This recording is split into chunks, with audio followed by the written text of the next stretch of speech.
Vivemos como se estivéssemos constantemente em um palco, sob os holofotes do olhar alheio.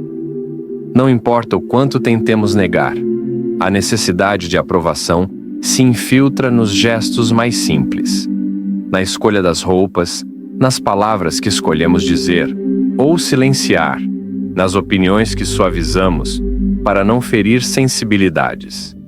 Esse peso invisível, o de se importar demais com o julgamento dos outros, corrói lentamente a liberdade interior.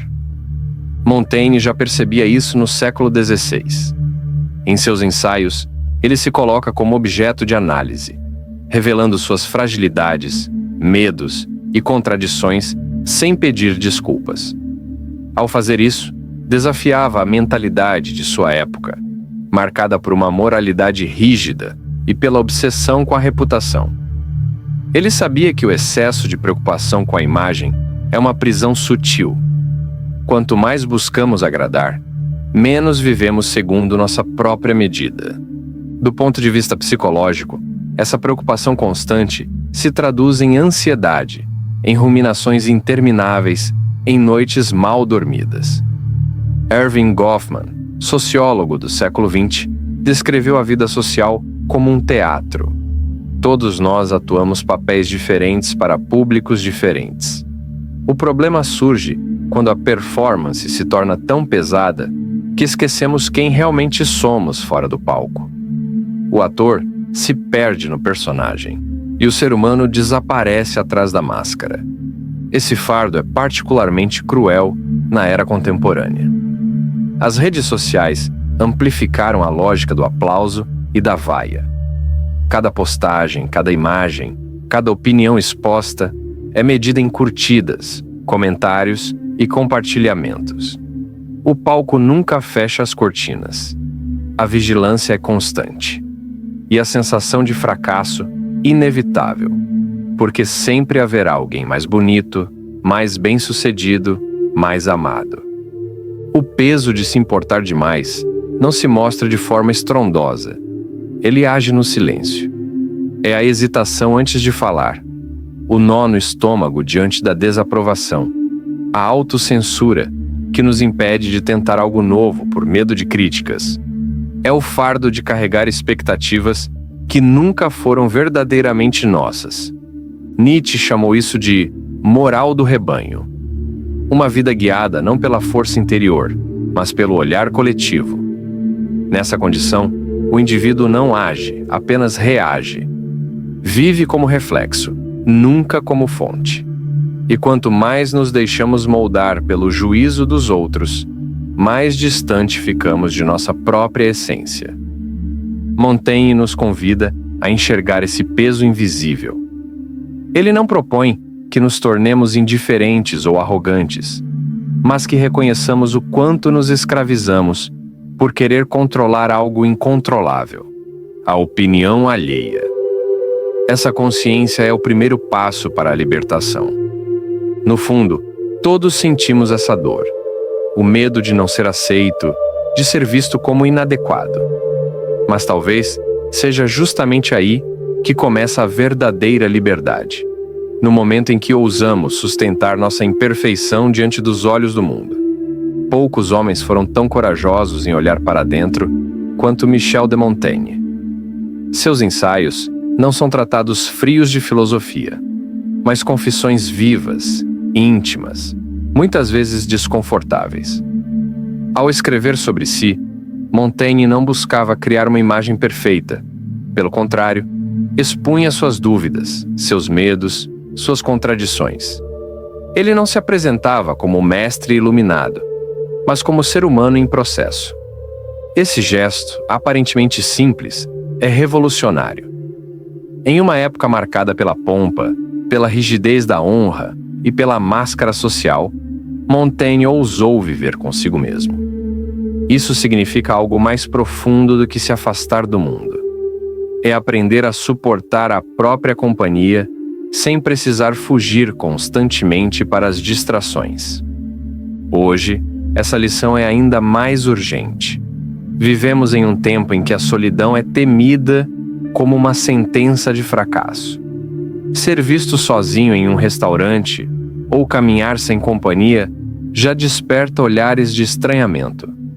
Muitos não suportam sequer 5 minutos em silêncio, sem o consolo da tela do celular. Mas Montaigne nos recorda que a solidão pode ser o lugar mais fértil da existência, não como isolamento, mas como reconciliação interior. Psicologicamente, viver consigo mesmo significa aprender a ouvir a própria mente sem sufocar-se nela. Jung dizia que quem olha para fora sonha, mas quem olha para dentro desperta. Essa viagem para dentro é perigosa porque nos expõe às sombras, aos pensamentos incômodos, às memórias dolorosas. Mas é também a única forma de encontrar uma base sólida, que não dependa da aprovação externa. Montaigne não buscava ser exemplo moral. Ele sabia que a natureza humana é cheia de fraquezas. Ao reconhecer isso, libertava-se da ilusão da perfeição. O que ele nos mostra é que viver consigo mesmo é aceitar-se como um ser em fluxo, incompleto, contraditório e, mesmo assim, digno de existir. Há uma ternura na maneira como Montaigne escreve sobre si. Ele fala de suas doenças, de sua preguiça, de seus vícios, sem tentar escondê-los. Esse ato de confissão não o diminui, pelo contrário, o torna mais humano e, paradoxalmente, mais livre. Pois quando deixamos de gastar energia escondendo nossas imperfeições, podemos dedicar essa energia a viver de fato. Em nossos dias, aprender a arte de viver consigo mesmo talvez seja a maior rebeldia possível. Num mundo saturado de ruído, a coragem não está em gritar mais alto, mas em silenciar e suportar o eco do próprio coração. Montaigne nos oferece uma alternativa à vida de espetáculo. Uma vida interior, íntima, que não precisa ser exibida nem medida.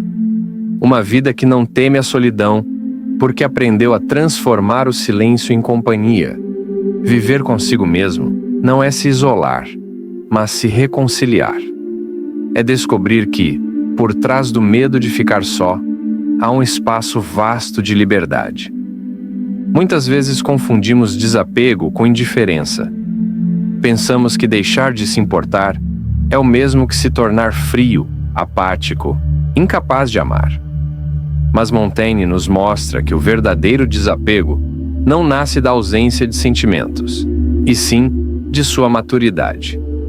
É quando aprendemos a amar sem possuir, a viver sem exigir garantias, a caminhar sem a ilusão de que controlamos o destino.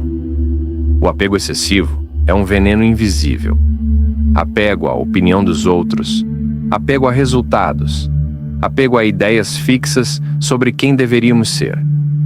Esse laço nos aperta e nos faz sofrer, porque a realidade, em sua natureza mutável, nunca se curva totalmente às nossas expectativas.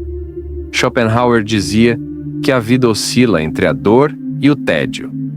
Sofremos quando não temos o que desejamos, e nos entediamos quando o temos.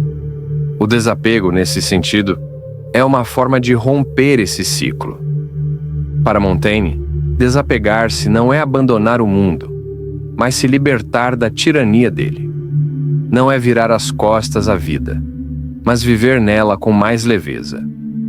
Quando deixamos de exigir que tudo aconteça de acordo com nossos caprichos, descobrimos uma força inesperada, a capacidade de atravessar os dias com serenidade, mesmo em meio ao caos. A psicologia contemporânea chama isso de flexibilidade psicológica, a habilidade de aceitar experiências internas sem lutar contra elas e, ao mesmo tempo, continuar agindo em direção ao que importa. É a essência das terapias existenciais e da chamada mindfulness. Montaigne, em seus escritos, já praticava algo parecido. Em vez de negar a dor, ele a observava. Em vez de rejeitar suas falhas, ele as narrava. Há uma diferença brutal entre viver para se proteger de cada crítica e viver a partir de uma base interior sólida. No primeiro caso, qualquer desaprovação nos destrói. No segundo, aprendemos a reconhecer a impermanência de tudo: elogios, condenações, perdas, ganhos. Nada permanece, e é justamente essa transitoriedade que nos ensina a soltar. Nietzsche, ao falar do amor fati, o amor ao destino, ecoa a mesma força que Montaigne cultivava. Não se trata de resignação passiva, mas de uma afirmação radical da vida como ela é, sem exigir que seja diferente. Nesse ponto, o desapego se revela como uma força espiritual, a liberdade de caminhar leve, porque não carregamos mais o peso do impossível. O mundo sempre tentará nos puxar de volta para o jogo da vaidade e da comparação. Mas o desapego nos oferece um refúgio. Não precisamos vencer todas as batalhas. Não precisamos conquistar todos os olhares. Podemos simplesmente existir. E essa simplicidade, quando vivida em plenitude, é a forma mais elevada de força. Montaigne nos convida a trocar o esforço de controlar pelo gesto de permitir. E nesse ato de soltar, descobrimos que nada nos falta.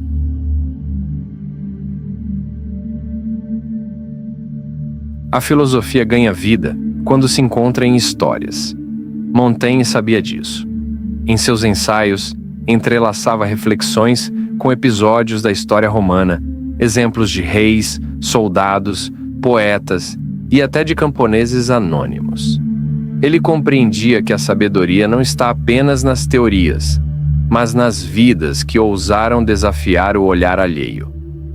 Um dos exemplos mais emblemáticos de desapego está na figura de Sócrates. Condenado à morte, ele recusou fugir de Atenas para salvar a própria vida. Não porque fosse indiferente à existência, mas porque não estava disposto a viver contra sua própria consciência. Para ele, a opinião da multidão não tinha peso diante da verdade interior. Sócrates morreu sem se importar com a glória ou a vergonha, mas se importando profundamente com a coerência de sua alma. Outro exemplo é encontrado em Marco Aurélio, o imperador filósofo. Ele governava o maior império do mundo e, mesmo assim, escrevia em seu diário reflexões que revelavam o desapego mais radical. A glória é insignificante. Em pouco tempo, todos os que lembram de nós também morrerão. Para um homem cercado de poder e adulação, reconhecer a futilidade da fama era um ato de liberdade. Marco Aurélio não deixava de governar, mas governava sem a ilusão de controlar o julgamento da história. Se olharmos para tempos mais próximos, Dostoiévski nos oferece outro retrato. Condenado ao fuzilamento, foi perdoado no último instante e enviado ao trabalho forçado na Sibéria. Depois dessa experiência, passou a escrever com uma lucidez brutal, como se tivesse deixado para trás a necessidade de agradar leitores ou críticos. Sua obra não busca consolar. Busca expor a alma humana em sua crueldade e grandeza.